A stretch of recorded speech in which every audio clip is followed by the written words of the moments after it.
So hey guys, I'm in the car outside of my friend's house. It just kind of out of the fly, but I felt like making a video. So here you go. So last episode, they aired it, yesterday for subs, and they revealed a new cargo unit for, I think, booster set 14, which is kind of weird because they're releasing an extra booster for them, and then they're getting this. It's like, why? Why do they need this? But anyways, talking about it right now, it's Dauntless, Dominate, Dragon, Reverse, I think? And it's really weird because, you know, they have the end already. They got Novelve, Crow Dragon, that spinny dragon thing that I don't really know the name of, but it's in the promo or in Extra Booster now. Anyways, Dauntless Dominant Dragon appeared, and it wreaked havoc in that last episode. So, quickly going over it, I believe it was, you can lock one unit, and then during this turn, you can get the ability, which is, every time you drive check a grade 1 or above, you can retire the opponent's grade 1 or below unit, and then retire it. So, sorry about the cough. So let me clarify. So, any card that you trigger that's not a trigger can retire a unit, which is kind of like extreme, similar like situation, but instead of standing, you get a retire unit. So, I feel like it's kind of on the same level, you know, I mean, it's pretty good.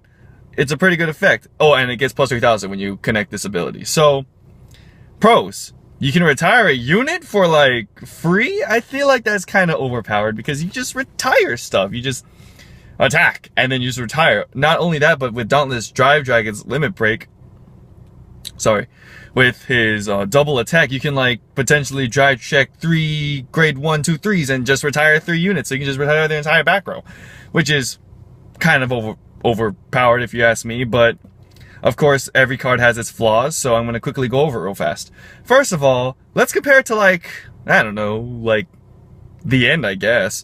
The end, he gets a booster because he doesn't have to lock anything, and then he gets to stand himself and then he gets to draw 2. So he kind of makes up for it by plussing like 2 or 1 because he can attack twice, and kind of plus 1, discard 1, and he drives 2 cards because he's triggering again. So that's already a really good effect. But looking at this card, you have to lock 1 unit, which is pretty bad because by locking 1 unit, you like deter your own power by an insane amount. Like comparing it to other cards like the end, no, not even the end, maybe like Ethics Buster Extreme, who can hit like decent lanes, like 18,000 for the Vanguard, like 16 and then 16 for the rearguard circles. Because he's locking 1 unit, he's deterring himself quite a bit of power because, you know, cognitive rearguards aren't exactly the strongest rearguards in the game. I mean, if you look at it, they just kind of have effects that retire stuff, but they don't actually have power.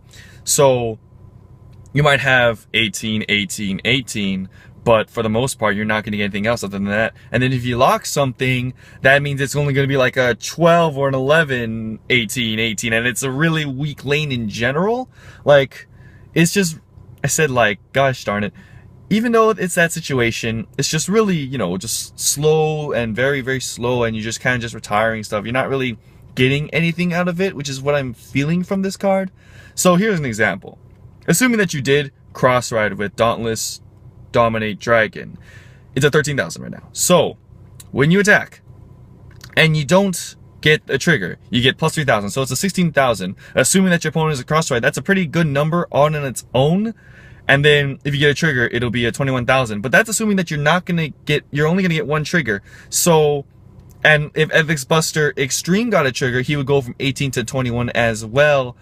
But I guess that kind of makes sense too. But the fact that it's such a low number, and that Ethics Buster Extreme can actually hit 21,000, and without having to lock a unit, because I'm assuming that you're going to lock the unit behind Dominant Dragon. If anything else, you're going to lock the unit a rearguard booster, I guess, but for the most part, it's just kind of, it's really good effect if he got more power. But if he's only getting plus 3,000 and that's all the merit that he's getting, he's not going to hit exactly good numbers, nor his rearguards either, especially if his opponent is a cross-ride. It'll make his life miserable.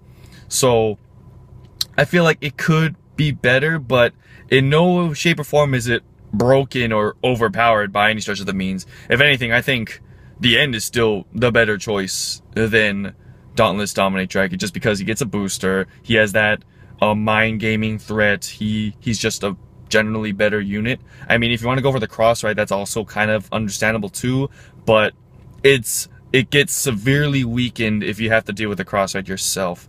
And that's not including the fact that if they don't get a grade 0 specifically for Dauntless.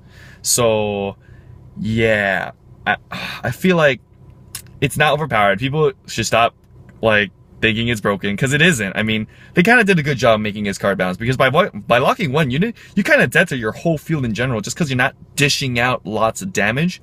I mean, granted, if you could give the plus 3000s to any unit, that would be kind of broken, sort of, but because it's only him, it's not exactly like super broken amazing thing. And if you're just a cross, you could just be like 10k guard, and even if he gets no triggers, he still can't beat you, because he's only gonna hit 16,000 at best. And this is if he's crossroad. And so if you have to ride him without the Dauntless Drive Dragon, oh, you can say goodbye to that deck, because all it's going to hit is like 1400 and above. So it's not going to be like phantasmally amazing ever. So you're kind of just going to have to hit really low lanes to get a pretty decent effect. Granted, the break ride effect is amazing with this card, but after that, it kind of slows down a lot from there. Kind of like Ramu Reverse, where it just slows down insane amounts after you break ride. But unlike Ramu Reverse, she gets, like, absurd power from it. She automatically becomes an 18,000 compared to Dauntless Drive Dragon's kind of minuscule 13, 16 kind of thing. So, that's my opinion on Dauntless Dominant Dragon. I can never remember that name, but yeah. I mean, granted, it is a Kagado break cross ride unit, so it's never bad. But I feel like it's just, it's not broken. So, if you see it, you can probably work your way around it. Just be careful and don't, like, over spam your grade 1s early game, or else they're just all going to die. So play minimally, just very little, so you don't have to, like, waste your good grade 1s. Because if they kill your 8k vanillas or 7ks or grade 1s in general, you're not gonna hit that. You're not gonna hit that 13,000 on your grade 2s alone. Because, I mean, if he cross rides, that is, because he probably will. So, and if he did, then pray to goodness that they won't try to explode your rear guard grade 1s, because then you won't have the power to actually beat the 13,000. So just be careful, but it's by no means not absurdly broken. So just be very careful, and it shouldn't be that big of a threat. I honestly think the end is more dangerous, but hey, maybe that cross-side will make all the difference. So who knows? Anyways, that's what I think about it, and I'll see you guys next episode. Maybe I should do more about these, like, maybe anime of card of the day things, but who knows? We'll see.